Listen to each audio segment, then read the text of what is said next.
The venue had been chosen for symmetry. Long tables, identical centerpieces, a predictable rhythm to the evening, speeches, laughter. The careful passing of memory as if it were something polished and agreed upon. From a distance, it looked like a family that had settled into itself. Up close, the alignments were more precise. My brother sat near the center, angled toward my parents.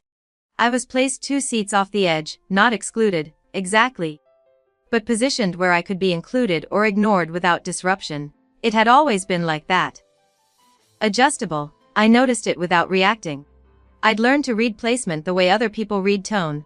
The speeches began. My father stood first, glass raised, voice steady in the way it gets when he knows people are listening closely. He spoke about time, about patience, about getting things right eventually. People nodded along. It sounded like wisdom if you didn't know the shape underneath it. Then, with a kind of careless ease, he said it. Our first daughter was a wrong order. A pause, half a second, maybe less. My mother leaned slightly into the moment, smiling as if she were smoothing a wrinkle. We fixed it with a son. Laughter followed, not explosive, not cruel. Just aligned. The kind that moves across a table without resistance. I didn't look down. I didn't look at them either. I watched the people who laughed. Some did it automatically, eyes already searching for approval. Some hesitated, then joined anyway. A few stayed still, but didn't interrupt.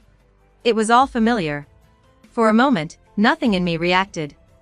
Not numbness, just a kind of distance that had been building for years, finally settling into place.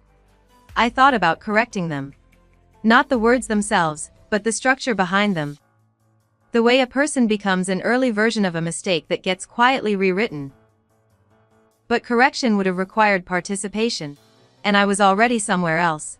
When my turn came, I stood because it was expected. I picked up my glass. There was no tremor in my hand. That surprised me. Briefly, cheers, I said. The word landed lightly, as if it belonged to the evening. Then, without changing my tone, you won't see me again. A few people smiled, assuming it was a joke shaped like something else. I didn't clarify. I set the glass down before anyone could respond. Reached for the box I had brought. It was small. Wrapped simply. No decoration that suggested importance. I placed it in front of my father. Not handed to him. Placed. He looked at it, then at me, as if trying to place the gesture within something familiar. I didn't stay to help him. I stepped back from the table. Adjusted my chair so it sat cleanly where it had been, and walked toward the exit. No one stopped me. Behind me, I heard the soft tear of paper. Then nothing. Not confusion. Not conversation, just a break. I didn't turn around. Outside, the air felt cooler than it should have, or maybe I just noticed it more. I walked past the front of the building.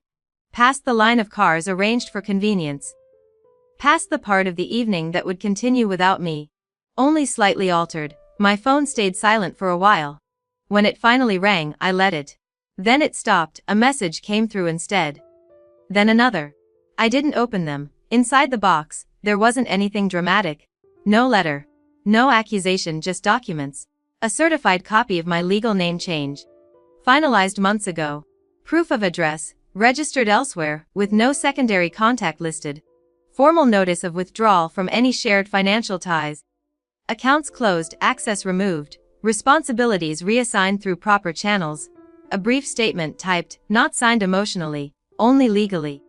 All future communication to be conducted through a designated intermediary. Nothing personal, nothing they could reinterpret. Later. I imagined the moment after he finished reading. Not his expression, I didn't need that. Just the shift. The way a room built on assumption adjusts when something becomes official. They could still have opinions. They could still laugh, if they wanted to. But they couldn't place me anymore. Not at the edge of a table. Not inside a sentence, not as something unfinished. I kept walking until the sounds of the venue blurred into distance. There wasn't relief waiting for me. Not in the way people describe it. There was space. And inside it, something unfamiliar, not happiness, not grief. Just the absence of being corrected. It didn't feel like winning, it felt like being done. And for the first time, that didn't seem like something I needed to explain.